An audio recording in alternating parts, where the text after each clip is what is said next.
Bonjour à tous, c'est Thomas Cubel et bienvenue dans une nouvelle vidéo. Aujourd'hui, je vous propose de découvrir comment fonctionne le SEO, c'est-à-dire quelles sont les étapes pour concrètement faire une stratégie en référencement naturel.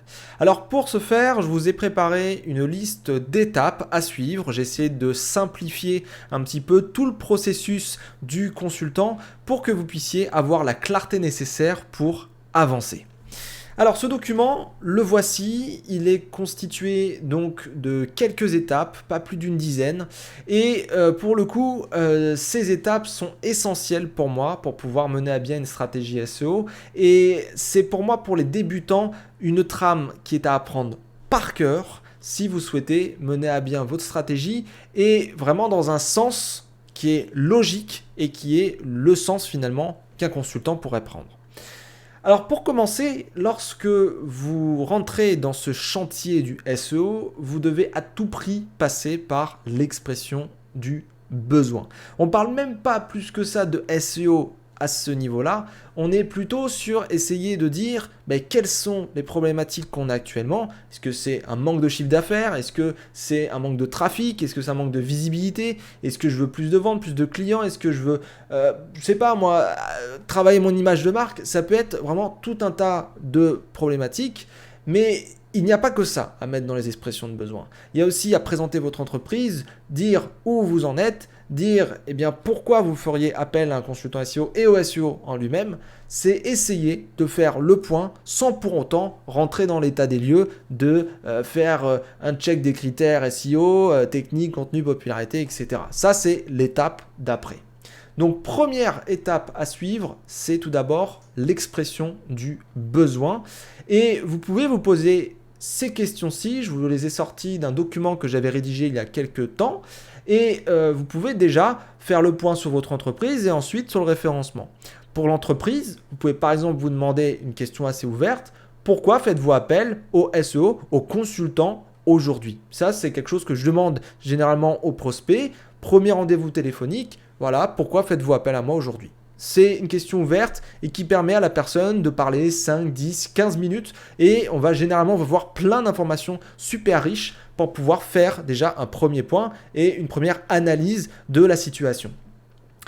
Une autre question, de quoi on parle, de quel site on parle? Est-ce qu'il y a un site? Est-ce qu'il y en a 10? Est-ce qu'il y en a 15? Est-ce que c'est un réseau de sites?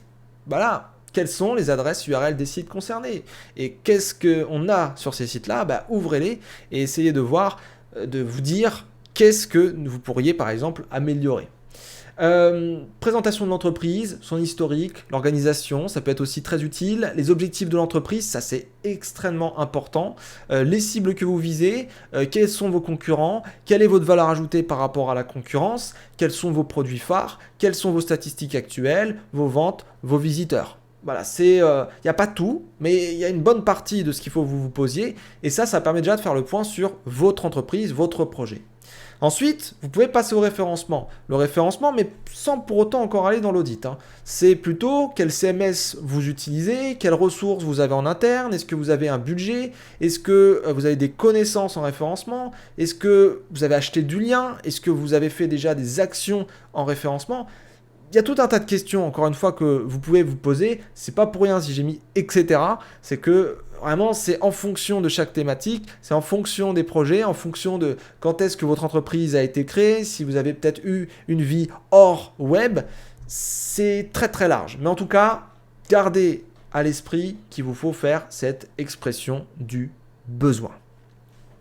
Ensuite, deuxième étape après l'expression du besoin. Alors, on est toujours sur de l'analyse, on est sur vraiment essayer de faire un état des lieux. Et bien, justement, on a concrètement l'état des lieux SEO, ce qu'on appelle aussi l'audit SEO. Cet audit, c'est un document que nous allons réaliser au fur et à mesure des analyses du site, mais aussi de l'écosystème du site, etc. Et l'idée, eh bien, c'est de rédiger un document. Alors là, je vous ai sorti une matrice, donc c'est vraiment une trame que moi je suis et que je remplis au fur et à mesure pour mes clients. Donc ça, c'est un des audits les plus complets que j'ai, mais pour le coup, je voulais vous montrer le sommaire. On parle déjà des objectifs d'audit SEO, etc., mais on a des informations générales sur le site web, les internautes ciblés, les concurrents. On fait un point en fait sur l'expression de besoin qu'on a fait auparavant. Et ensuite, hop, statistiques, où est-ce qu'on en est? L'audit technique, le domaine, l'hébergement, les performances, est-ce que le site est rapide? Est-ce que le site est compris? Est-ce que l'indexation se passe bien? Est-ce que le crawl du site se passe bien? Est-ce qu'il y a des liens cassés? Est-ce que le maillage interne est bon? Est-ce que l'expérience utilisateur est bonne? Bref, on analyse tout plein de critères techniques, on analyse ensuite le contenu et la stratégie éditoriale, on analyse la popularité, il y a tellement de points, il y en a des centaines et des centaines, et au fur et à mesure, on se retrouve avec un document avec tout un tas d'analyses, de descriptions, et après, selon le consultant, des recommandations. Parce que oui, ça aussi je tiens à le dire, on en reparlera un petit peu plus tard, mais un état des lieux, c'est un état des lieux. C'est comme quand vous allez, je sais pas moi, faire la visite d'un appartement et puis que vous décidez de l'acheter, au moment de l'état des lieux, avec l'agent immobilier, il va vous dire voilà, ça c'est en bon état, ça c'est en très bon état, ça va pas du tout, je le note, on va peut-être le changer, etc. etc. L'idée c'est quel est l'état de la technique, quel est l'état du contenu, quel est l'état à niveau statistique, quel est l'état à niveau popularité. C'est vraiment de faire un état des lieux, c'est juste de notifier finalement l'état de votre site web, de votre visibilité SEO et de tous les critères qui se trouvent autour de ce domaine, tout simplement. Donc, expression du besoin, état des lieux, là, on fait la liste globalement des problèmes, des points bloquants, des points ralentissants. Et normalement, à la fin de cet audit, le consultant ou la personne qui réalise l'audit réalise ce qu'on appelle un plan d'action, donc création d'un plan d'action. On en fait tout d'abord un provisoire, c'est-à-dire globalement, on prend ceux qui ont le plus d'impact et qui coûtent le moins cher possible. Donc quel est le critère, quelle est l'action, la tâche qui va me donner beaucoup, mais où je ne vais pas trop investir. Donc c'est un quick wins finalement. Donc ça, c'est le plan d'action provisoire. Et puis ensuite, on discute généralement avec le client, on discute tous ensemble en équipe pour pouvoir décider du plan d'action définitif. Qu'est-ce qui est faisable maintenant? Qu'est-ce qui ne va pas du tout être faisable parce qu'on n'a pas les budgets ou les ressources humaines? Bref, on va essayer de poser tout un tas de questions sur la table pour se dire, ok, c'est quoi le plan d'action définitif? Une fois que vous avez fait le plan d'action, vous sortez de finalement l'analyse préliminaire du site. C'est-à-dire que vous n'êtes plus là à essayer de faire le point sur l'existant. Vous allez essayer de rentrer dans vraiment la stratégie SEO concrète en elle-même. Et notamment, on passe par l'étape d'après. Je vais prendre du vert par exemple. Voilà. Donc ça, c'est l'étude du projet, des concurrents et du marché. C'est l'étape juste après toutes les analyses. Donc là, on a fait un état des lieux.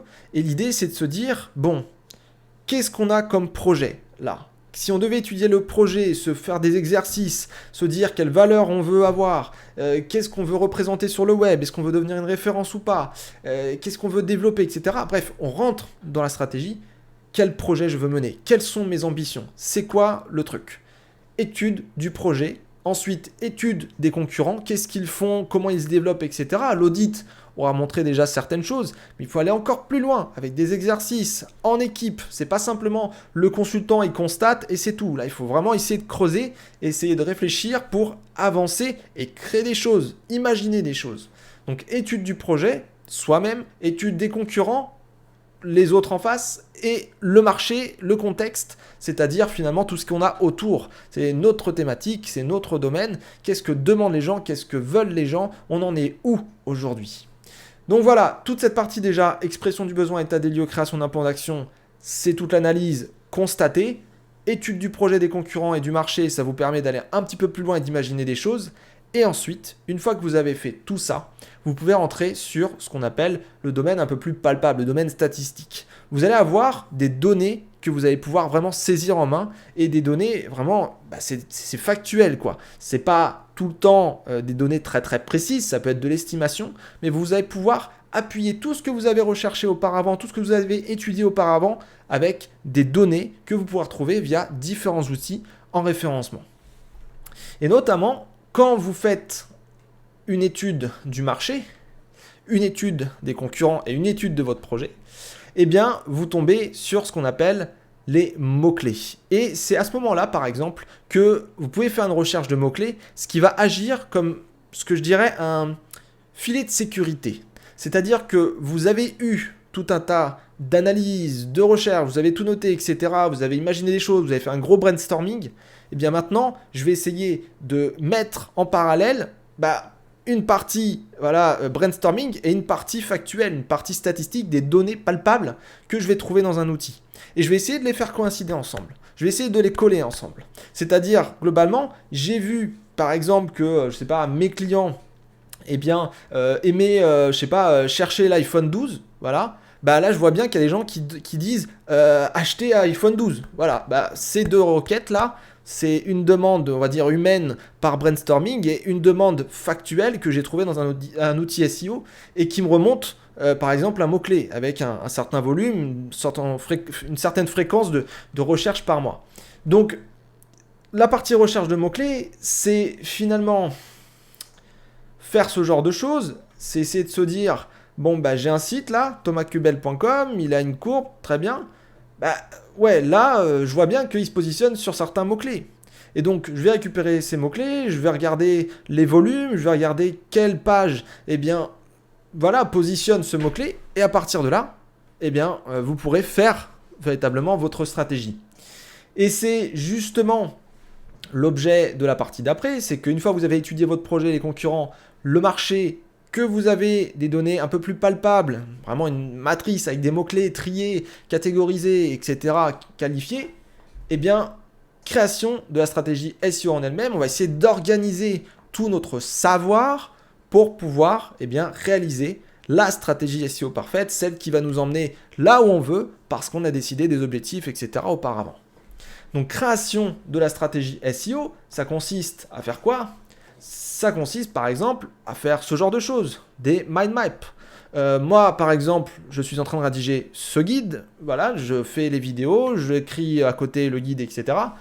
Je vais tout simplement essayer d'étudier mes petits débutants là qui veulent apprendre le SEO, voilà, donc guide SEO. Qu'est-ce que me demande le débutant ? Généralement, il faut que je lui apprenne déjà le search, ensuite le référencement naturel, ensuite il faut que je lui apprenne à faire un audit SEO, ensuite il faut que je lui apprenne à faire une étude de ses cibles et du marché, ensuite la recherche de mots-clés. Et en fait, chaque sujet, je vais avoir d'autres sujets qui vont se déduire de tout ça. Donc ça, par exemple, c'est une partie de ma stratégie. Ensuite, je vais avoir mes reviews d'outils, donc je vais faire une section avec des outils, je vais avoir des webinaires, des podcasts, voilà, tout ça ce sont des petites brides finalement, des petites parties de ma stratégie, et à cela, je peux connecter une stratégie d'inbound marketing, d'outbound marketing, je peux mettre de l'emailing, je peux mettre de la pub, je peux mettre des e-books, des livres blancs, etc.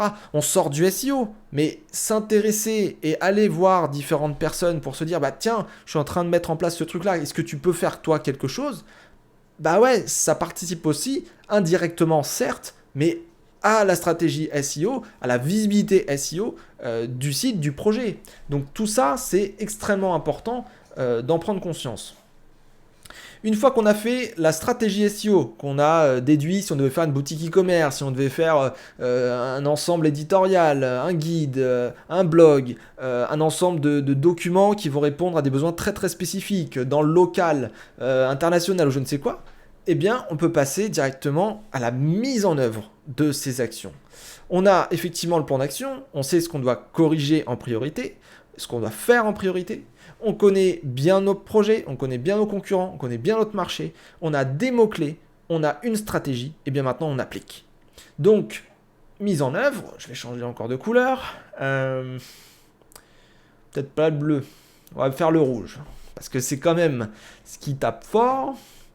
Optimisation technique. Les optimisations techniques, eh bien, c'est tout simplement prendre tous les problèmes que vous avez relevés et essayer de mettre à plat votre site, le mettre d'équerre. Donc, c'est globalement avoir un site qui va être rapide, qui va être fonctionnel, qui va être simple à utiliser, où l'accès à l'information va être simple, et on ne parle même pas du contenu, on parle du contenant. Là, c'est vraiment, est-ce que le H1 est au bon endroit? Est-ce que le title, on peut le changer? Est-ce que le maillage interne, il est correct? Est-ce que le site est rapide? Est-ce que l'UX est bonne? Est-ce que comment le moteur peut accéder au site sans qu'il y ait des problèmes? Est-ce qu'il peut parcourir toutes les pages du site? Est-ce qu'il a accès même à des trucs secondaires, hein, le sitemap ou quoi que ce soit d'autre?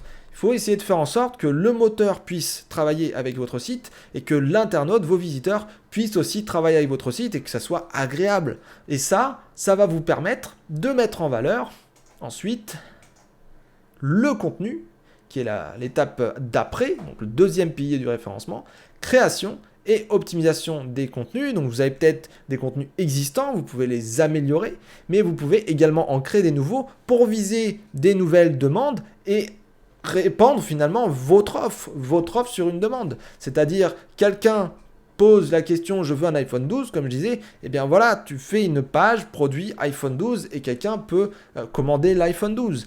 Si quelqu'un te demande un comparatif entre l'iPhone 12 et le Samsung Galaxy je sais pas combien, eh bien tu fais une page comparatif avec ces deux produits et t'expliques étape par étape via un tableau, via peut-être une vidéo, via un texte. Bref, tu fais un super contenu, même si tu sors du texte Google, du texte SEO, eh bien, que tu vas dans la vidéo, tu vas dans le podcast, l'audio ou je ne sais quoi, c'est pas grave. C'est ce qui permet d'avoir une page agréable, une page où il y aura différentes expériences, et la page, de manière générale, eh bien, elle va gagner des points et elle va devenir une véritable référence eh bien, sur le web, tout simplement. Donc, optimisation technique, création et optimisation des contenus. Donc là, on a notre site qui est d'équerre, on a rempli, j'aime pas ce terme rempli, mais on a fait en sorte qu'il y ait de la valeur ajoutée dans notre site. Maintenant, il faut pousser réellement ces contenus-là, pousser le site et montrer au monde eh bien, qu'on existe et qu'on est populaire et qu'il faut nous faire confiance. On fait ce qu'on appelle de la création de popularité. Donc ça signifie faire ce qu'on appelle des backlinks. Les backlinks, c'est eh bien, des personnes qui sur le web vont citer votre site parce que vous êtes une référence, parce que votre contenu est intéressant. Donc il peut y avoir des backlinks qui vont être faits naturellement. Et puis il y a des gens qui peuvent faire des backlinks pour vous sur leur site en échange, je sais pas moi, d'argent, un échange de bons procédés ou quoi que ce soit d'autre. Donc il y a cette histoire de backlink, mais il y a aussi faire la promotion sur les réseaux sociaux, il y a aussi être présent sur tout un tas de plateformes, des marketplaces, ou intervenir à tel endroit pour amener un petit peu de popularité à notre site, etc. L'idée, c'est vraiment d'être quelqu'un, quoi, de se dire, bon, bah voilà, là, je fais pas simplement des contenus et j'attends, je vais essayer de faire de la promotion, et en plus, je vais essayer de bousculer un peu mon domaine pour montrer que je suis là. C'est un petit peu la problématique qu'il faut résoudre, mais qui se fait en référencement via différents moyens, tout simplement. Et enfin, dernière partie, je vais même changer encore de couleur, je pense. Je vais mettre le bleu, comme le ciel bleu qui vient d'arriver. Suivi et ajustement. Suivi et ajustement, on fait une partie, pour moi, du suivi et de l'ajustement, mais on ne fait pas tout. On fait généralement du reporting, c'est-à-dire on regarde les requêtes qui montent et qui descendent, on regarde notre trafic qui monte ou qui descend. Mais finalement, il y a une partie qui est tout le temps oubliée, c'est l'ajustement. L'ajustement vis-à-vis de ce que j'ai constaté. Mettre un monitoring au niveau du site en entier pour voir s'il n'y a pas des problèmes, etc. Donc un monitoring on-site. Je vois beaucoup de gens qui font un monitoring sur les positions des requêtes, les positions de je ne sais quoi, le trafic ou je sais pas quoi.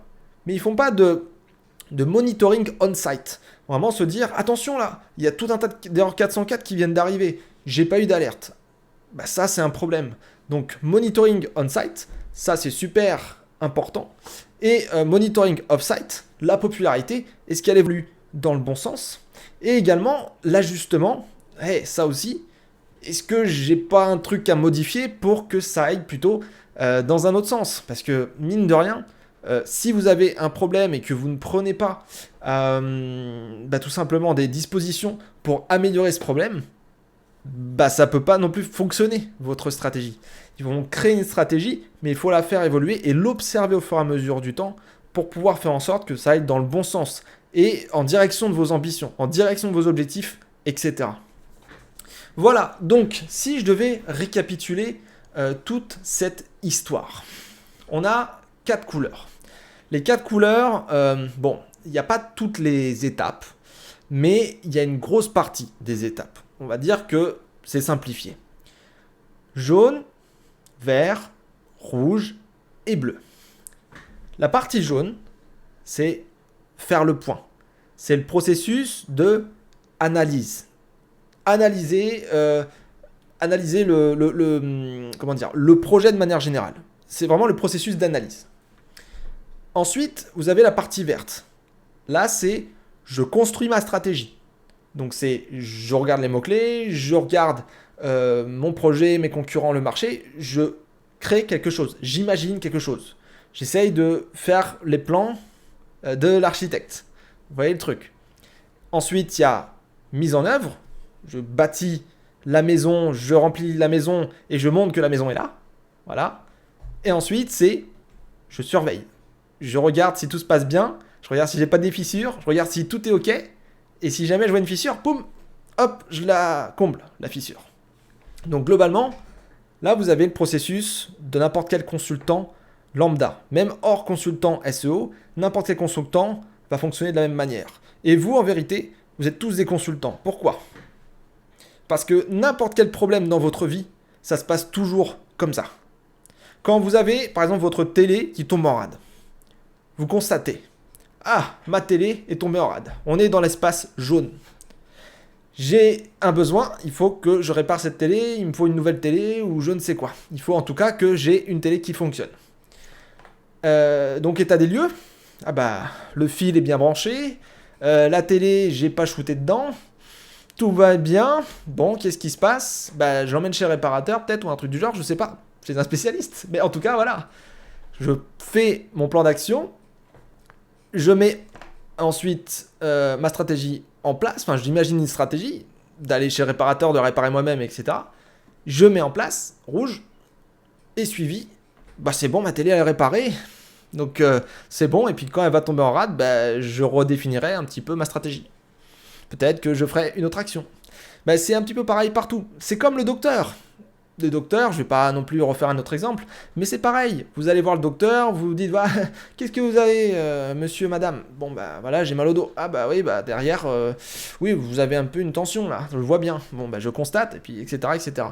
Voilà, c'est un petit peu ça le processus du consultant. Eh bien, appliquez ça au SEO, et normalement, vous aurez toujours le bon sens pour pouvoir réaliser votre stratégie et que votre visibilité tombe pas, etc., etc. Parce que des fois, on met la charrue avant les bœufs, on met en place tout un tas de trucs, mais en fait, il y avait peut-être des choses à faire avant. Et c'est un petit peu pour ça qu'on dit que le SEO, il faut le faire dès le début du site, même avant le site. Avant de faire le nom de domaine, avant de faire le projet concrètement web, etc. Parce que le SEO, le consultant, il doit intervenir à ce niveau-là. Il doit donner son avis pour être sûr que tout ça, ça va être réalisé.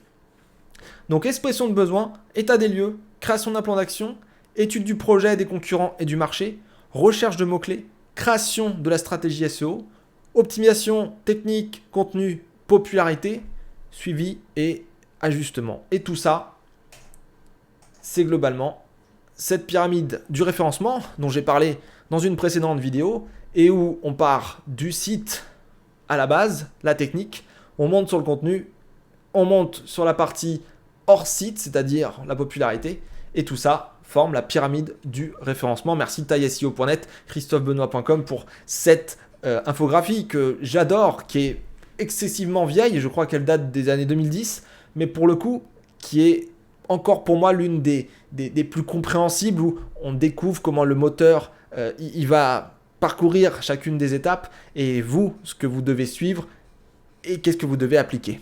Voilà. Sur ce, merci pour avoir regardé cette vidéo. N'hésitez pas à vous abonner, c'est important. Abonnez-vous, merci.